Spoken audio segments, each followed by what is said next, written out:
Welcome back. Let's read the Bible together. Acts 14.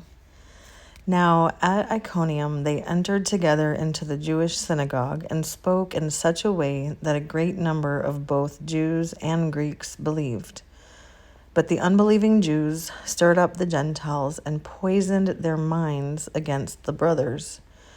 So they remained for a long time, speaking boldly for the Lord, who bore witness to the word of his grace, granting signs and wonders to be done by their hands. But the people of the city were divided.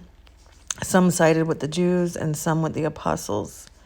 When an attempt was made by both Gentiles and Jews with their rulers to mistreat them and to stone them, they learned of it and fled to Lystra and Derbe, cities of Lycaonia, and to the surrounding country, and there they continued to preach the gospel.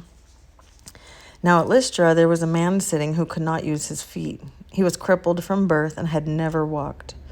He listened to Paul speaking, and Paul, looking intently at him and seeing that he had faith to be made well, said in a loud voice, "Stand upright on your feet." And he sprang up and began walking. And when the crowd saw what Paul had done, they lifted up their voices, saying in Lycaonian, "The gods have come down to us in the likeness of men." Barnabas they called Zeus, and Paul Hermes, because he was the chief speaker.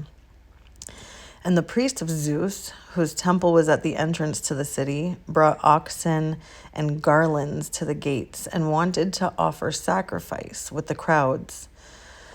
But when the apostles, Barnabas and Paul, heard of it, they tore their garments and rushed out into the crowd, crying out, "Men, why are you doing these things? We also are men of like nature with you, and we bring you good news, that you should turn from these vain things to a living God, who made the heaven and the earth and the sea and all that is in them. In past generations, he allowed all the nations to walk in their own ways, yet he did not leave himself without witness. For he did good by giving you rains from heaven and fruitful seasons, satisfying your hearts with food and gladness." Even with these words, they scarcely restrained the people from offering sacrifice to them.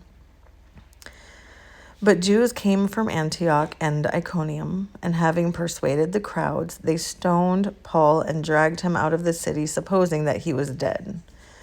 But when the disciples gathered about him, he rose up and entered the city, and on the next day he went on with Barnabas to Derbe. When they had preached the gospel to that city and had made many disciples, they returned to Lystra and to Iconium and to Antioch, strengthening the souls of the disciples, encouraging them to continue in the faith, and saying that through many tribulations we must enter the kingdom of God. And when they had appointed elders for them in every church, with prayer and fasting, they committed them to the Lord in whom they had believed.